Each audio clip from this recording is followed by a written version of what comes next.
scrappy friends. Keep on going for pockets in my jeans and there's none there. And welcome back. I have a video for you today for Off the Board with Panel Papers, which is so Off the Board's a hop that, or a series that Pineapple Papers does on her YouTube channel every month. But throughout the month of July, she invites any scrappy creator to join her to collaborate in a month-long challenge, month-long hop. And you can join in whenever you like. And it's basically, the premise is you use something that you've pinned on Pinterest. So you've got all this inspiration that you've pinned on Pinterest. And we use something that we've pinned as the inspiration. Twist on this year is she's done themes for each day. So Wednesday is what is in your cup. So it can mean lots of different things, and I've looked on Pinterest actually at gift ideas that I've pinned, and I've got one with like little cups with coloured bath salts, which are really pretty. I'm going to try a really old technique where you drop salt into a wet medium. Don't have rock salt, which is actually the best to use for this, which I've used in the past. I'm going to see if it works with table salt. So I could end up with something really speckly or something that just is completely rubbish, but we will see. I might have some rock salt in the back of the cupboard, hoping I do, but don't think I do. But yeah, let's see where this goes. I might just go with the colours in the picture instead. We'll see. We'll see how it goes. Before we get on to that, please, if you enjoy my videos and you want to see more, think about hitting that subscribe button. If you've enjoyed the video, please give it a like and let me know in the comments what you've enjoyed. Not sure what to say, pop an emoji for the sake of engagement, or, you know, nice scream emoji. See, this ice cream man's just coming fast. Apologies. We'll wait for him to finish. So that out of the way, let's get scrappy. So I didn't find my rock salt, so we are going to use table salt. The print out there is just different collections with swatched colours that match with them. I got the individual swatches from Crazy Craft Creations or Vicky's videos, and then I've just collated them all together to make it easy reference for me. Pulled out the oxides which coordinate with Print Shop, and then I've chose 4 there, but I'm only going to use 3 of them. I'm going to start with fossilised amber. Doing a sketch for you. I wasn't quite sure what I was going to do, so I've just drawn 3 photos onto a page and then gone from there. So it looks like I'm going to do a half and half layout with pattern paper on one half and mixed media on the other, and then the photos matted and a journaling block down below to the right. So that's the plan.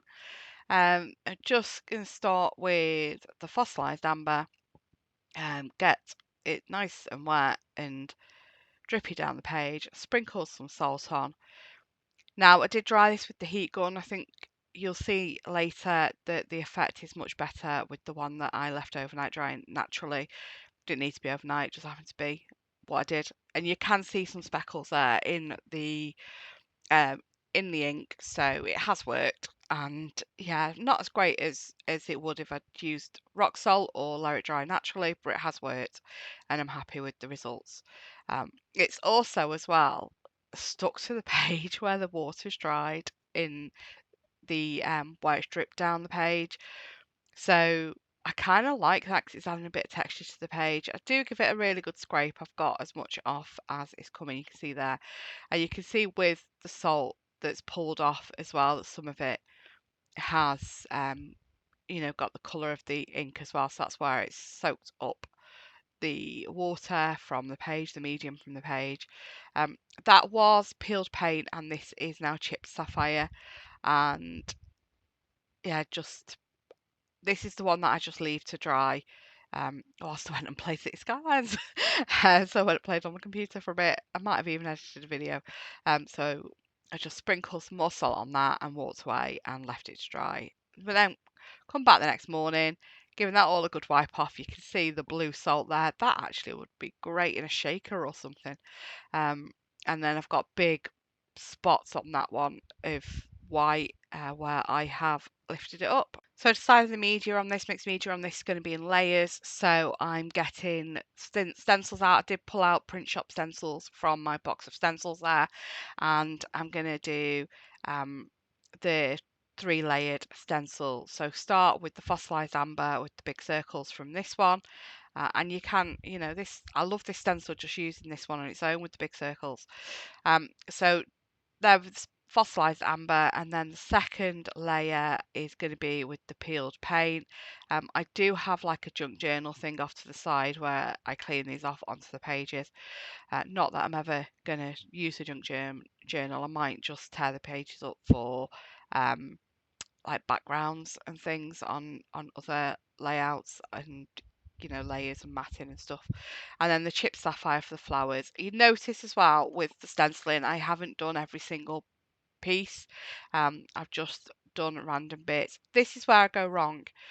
So I really should have done this the same as I did above, where I'm doing the layers in order, because when I come in and put the fossilized amber over, it mutes out the blue, so I have to go with that again.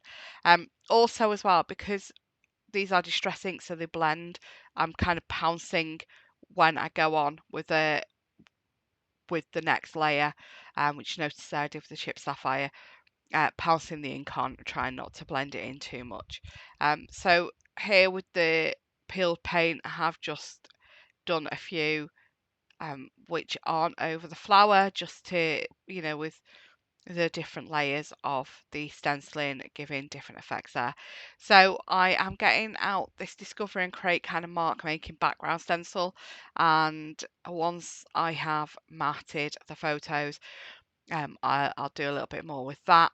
But looking at matting these photos now, you see that the piece that I'm using has got that big bit stuck out of it.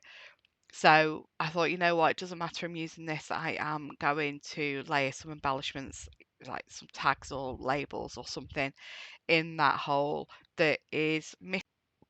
And so yeah, so I still just use that piece. I'm cutting off the tag now that I'll be using, and now where I'm kind of auditioning this there isn't where it ends up going in, something else goes there.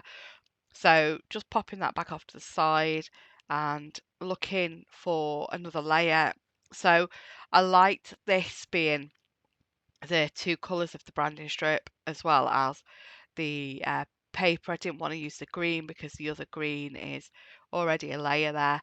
So that's why I kind of positioned it across onto the branding strip and making sure that the hangy hole uh, isn't actually coming into that. So choosing this big paper with the cameras. So this is my half pattern paper. I wanted something black, so I wanted it to be a contrast against those colours for the matting. I do distress down the middle, and I trim this down. Now, Vicki Boutin paper pads, unlike the open stock cardstock, which is a true open stock pattern papers, which are a true 12 by 12, the paper pads, or at least print shop, I don't know if print shop and a couple of others weren't true 12 by 12. So, and anybody who's watched me at all knows I don't like the perforation strips when you're pulling off pattern papers or foundation paper. So I took that opportunity to trim them down a little bit more and trim the foundation paper down, and I'm matting it on a black background. So I'm here now. I've got my Vicki Boutin texture paste, which you'll see in a minute is rock hard. Um, just go through my stamps. That's my American craft stamps, and I choose actually these Hey Little Magpie. So this is brand new background stamp that came out last week, and then I've got the other directions stamp set there. So I'm just popping that kind of spider's web background onto, it's going to be coming down below the photo, and then this crosshatch background I'm putting along the bottom. I decide, oh, I don't need it on a stamp, I'll do it with my fingers. Yeah, I didn't like it. So I'll put it on the stamp and doing that again. So now I've done that stamping, it's like, okay, what else am I adding? So with the directions stamps, I've got the chevrons. I just drop the long there we go, the long stamp of the chevrons. If I drop it down, then it kind of straightens out and you just take your block to it to lift it back up again. And I'm doing them coming up and down the page, either side of the photo, because it doesn't matter, they don't meet in the middle, because the photo mat's going to be covering that. So that's it for the stamping. And I'm just going to pop them away. You can tell these are new stamps because I'm still cleaning them and putting them away as soon as I've used them. Okay, so the texture paste is rock hard. So I get out my Ranger texture paste, which is absolutely my favourite texture paste. So just popping that there on the background, and again, not filling the whole stencil in, just choosing bits, and it's going in various thicknesses as well. And yeah, leave that to dry. It's took on the colour of the background because it is a little bit more opaque, this this texture paste. Now, the title. These are droids from Star Wars, which have been built by the plastic model group that this exhibition's at. And so I thought these are the droids you are looking for. I went looking for alpha stickers and thought I'd hit record when I come back, and I didn't. So you've missed a whole chunk, and I apologise for that. I have basically pulled out the alpha stickers from every Vicki Boutin collection I have to get all the letters that I need, because I either had not enough E's or not enough T's or not enough S's, not enough L's in each of the different alphas, so I've ended up mixing them all up, and I really like that look. I've also, that you are 4 are from the puffy sticker sheets from quite a few different Vicki Boutin collections as well. Embellished around using the print shop embellishments. I think there's some little bits from the paper repack. You'll see there that tag that are cut from the cut parts, and some of the chipboards as well with the big stars. So yeah, that's it. Thanks so much for watching. Really sorry I missed a bit in the middle, but that is my off the board Wednesday what's in your cup layout. Take care, bye.